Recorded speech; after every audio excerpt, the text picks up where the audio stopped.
Hey, hey les amis, c'est Thibaut. On se retrouve aujourd'hui pour une nouvelle vidéo. Et oui, je suis de retour de vacances. Du coup, je suis de retour sur YouTube. Vous êtes contents? Non. Bande de fumier.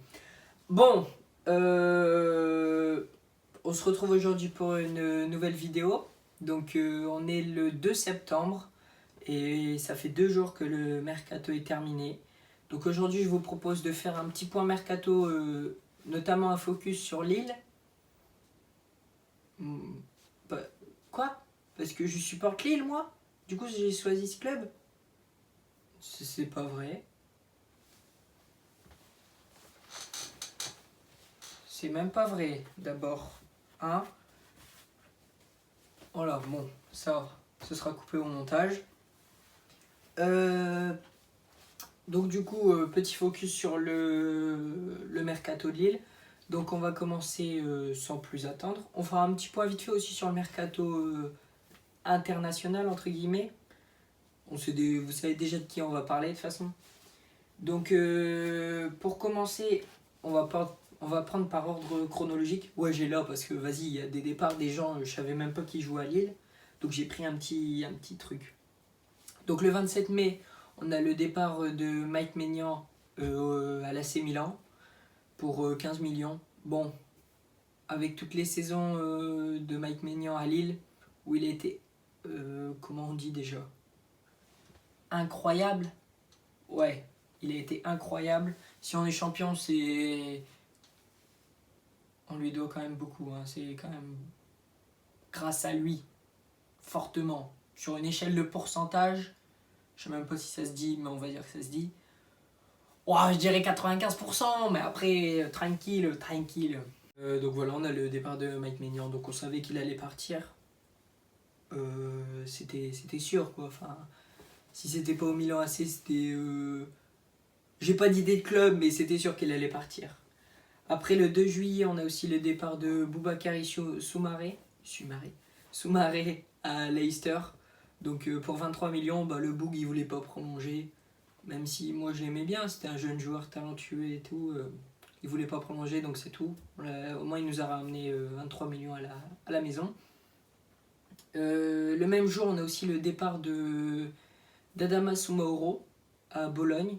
Donc il avait été prêté cette saison et ils l'ont acheté pour 2,5 millions d'euros. Le 6 juillet, on a le départ de Hervé Kofi, le 80, je sais pas combien gardien, 94e gardien. Non mais lui j'ai jamais vu porter le maillot de Lille. Donc bon, on va dire que c'est pas grave, il a ramené 1 million dans les caisses. Le 5 août, on a la première arrivée avec le talentueux milieu de terrain belge espoir, tout ce que vous voulez, Amadou Onana, qui a donc 19 ans, il vient pour 9 millions et vient de la D2 allemande du club de Hambourg. Je pense que j'ai bien prononcé. En même temps, c'est pas trop compliqué, mais bon, ça reste de l'allemand. Donc il vient pour, je sais pas si je l'ai dit, pour 9 millions, je crois que je l'ai dit. Et il vient remplacer Soumaré. Donc voilà. Il a signé un contrat de 5 ans avec le LOSC. Donc voilà, voilà.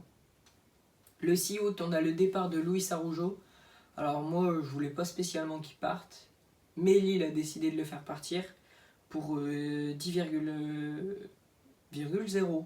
Parce qu'il est arrivé pour 10 millions 5 et repart pour 10 millions d'euros à l'Atlanta United en MLS. Donc voilà. Le 19 août, le 19 août pardon, on a l'arrivée en prêt de Ivo Grbić, un jeune gardien croate. Enfin jeune, il a 25 ans, mais c'est encore jeune. Donc il vient de l'Atlético Madrid en prêt pour une saison avec une option d'achat à 7 millions d'euros. On ne pouvait pas faire à l'année avec Léo Jardim. Moi je l'aime bien, hein, je l'aime bien. Mais on peut pas être en Ligue 1 et en Ligue des Champions avec un gardien comme lui. Il doit encore apprendre et tout. C'est compliqué pour lui. Donc du coup, d'où l'arrivée en prêt de ce joueur. On verra si cette année il nous fait des bonnes choses.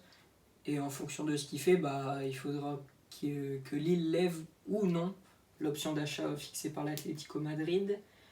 Donc voilà. Le 30 août, on a le départ de Jean Onana à Bordeaux.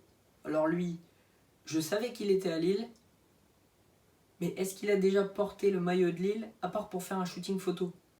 Non. Ça, je sais pas.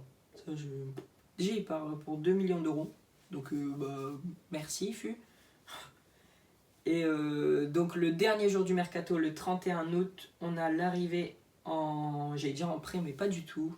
On a l'arrivée en transfert de Gabriel Gunmansson, un latéral gauche pouvant jouer ailier gauche, qui arrive donc il est suédois, il a 22 ans, et il arrive de l'Eredivisie. Donc le FC Groningen, je crois qu'on dit, Groningen. Donc là où Robben a fait sa dernière saison. Et je crois que c'est là aussi où il a été formé, Arjen Robben. Donc il a paraphé un contrat de 5 ans avec le LOSC. Donc bon, on a 3 latérales gauche. Mais ce qui nous fait venir au second point du mercato de Lille, c'est les rumeurs. Les rumeurs, il y en a eu. Il y en a eu beaucoup. Notamment, on a eu la rumeur Selic à l'Atlético. Qui s'est pas fait. Il y a eu quoi comme rumeur? Le dernier jour du mercato, il y a eu la rumeur Renato Sanchez à Wolverhampton. Mais Renato Sanchez a dit non à son agent pour aller là-bas et a demandé à Lille de refuser l'offre parce que Renato Sanchez veut jouer la Ligue des Champions avec nous. Donc c'est un beau geste de sa part. Surtout que même si là-bas, à mon avis, il aurait eu un plus gros salaire, il n'aurait pas eu la Ligue des Champions, même si ça reste la première ligue. Après, au poste de latéral gauche, on a aussi Domagoj Bradarić qui était partant pour Strasbourg, je cherchais mes mots, en prêt apparemment, mais pour finir ça s'est pas fait. Du coup on se retrouve avec 3 latérales gauche. Bon, c'est pas grave, ça fait une bonne rotation. Surtout que je crois que Gourvenec a du mal avec Bradarić. Il y a eu quoi comme autre rumeur? Je viens de voir le nom Onana, du coup je pense à ça. Mais aussi Onana, 19 ans, il pourra apprendre aux côtés de Benjamin André, qui est quand même assez expérimenté. Et aussi Sheka, même si Sheka, ce sera sa dernière année de contrat avec nous. Et pour le moment, il n'a pas prolongé. Donc on verra. Il y a eu quoi aussi? Il y a eu Sven Botman à Liverpool. Mais bon, ça c'était des vraiment très petites rumeurs. Et donc voilà, je crois qu'on a fait le tour. Donc globalement, je vais vous donner mon avis sur le mercato de Lille. Maignan, je savais qu'il allait partir. Donc voilà. Par contre, Araujo, j'aurais aimé le garder parce qu'en sortie de banc, il est bon. Mais bon, c'est pas grave. Par contre, on verra ce que donne Gourvenec avec nous. J'espère qu'il fera de bonnes choses. Pour le moment, j'ai encore confiance en lui. Il nous a fait gagner le trophée des champions, mais on s'est pris une volée par notre ancien coach. Chez nous en plus. Donc bon, on verra. On verra. Et donc j'avais dit de faire un petit point aussi sur le mercato international. Globalement, Paris, les Qataris, ça y va. La Kishta. Après, on a Manchester United aussi qui a fait de très très bons coups. Avec Jadon Sancho, Ronaldo évidemment. Je crois que c'est tout. Ou alors je m'en rappelle plus. Voilà quoi, j'ai fait le tour. Donc voilà.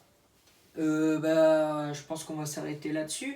N'hésitez pas à me dire en commentaire si vous voulez que j'analyse et je donne mon avis sur le mercato d'un autre club, même d'un autre championnat, hein, je sais pas moi, l'Espagne, l'Angleterre, l'Allemagne.